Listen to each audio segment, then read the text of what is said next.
Imagine a man so charming, so intelligent, that everyone trusted him.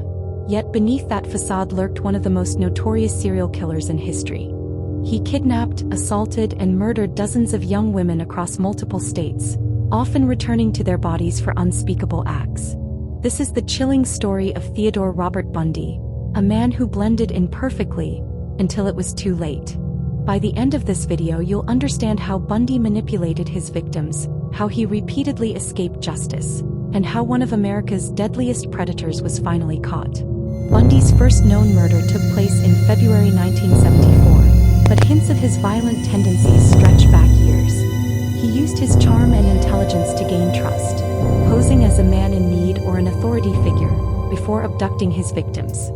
His first documented attack against Karen Sparks left her with permanent brain damage.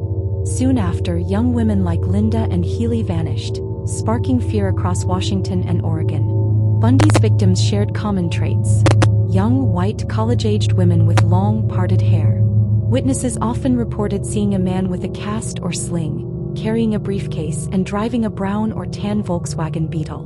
By mid-1974, the Pacific Northwest was gripped by terror. Bundy's brazen methods included abductions in broad daylight, sometimes in crowded areas like Lake Sammamish State Park.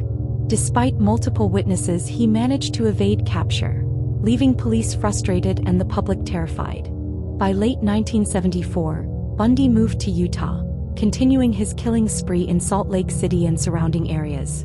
He lured victims such as Melissa Ann Smith and Laura Ann Am, sometimes holding them for days before murdering them. His crimes became increasingly ritualistic: hair washing, makeup application, and even decapitation in some cases. In Colorado, he abducted women like Karen Eileen Campbell and Julie Lyle Cunningham, traveling hundreds of miles to revisit crime scenes.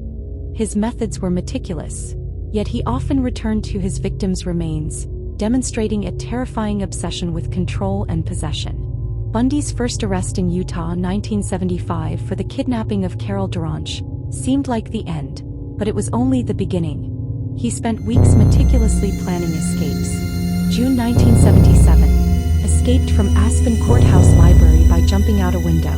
December 1977. Escaped from Glenwood Springs Jail through a crawl space, walking out in the jailer's clothes. During this period, Bundy traveled across the country, ultimately reaching Florida, where he committed the infamous Chi Omega sorority attacks at FSU, brutally murdering Margaret Bowman and Lisa Levy, while leaving other women gravely injured. After a series of brazen crimes, Bundy was finally apprehended on February 15, 1978, by Pensacola police.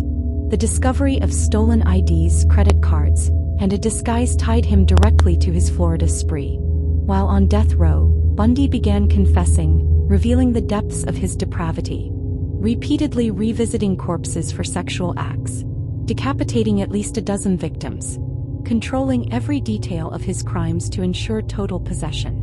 Bundy's confessions shocked investigators. He admitted to dozens of murders across 7 states, and his obsession with control and power over his victims became chillingly clear. On January 24, 1989, Ted Bundy was executed in the electric chair, leaving behind a trail of horror, grief, and unanswered questions. He had manipulated, lied, and evaded justice for years, but eventually the meticulous investigation, witness accounts, and forensic breakthroughs caught up with him.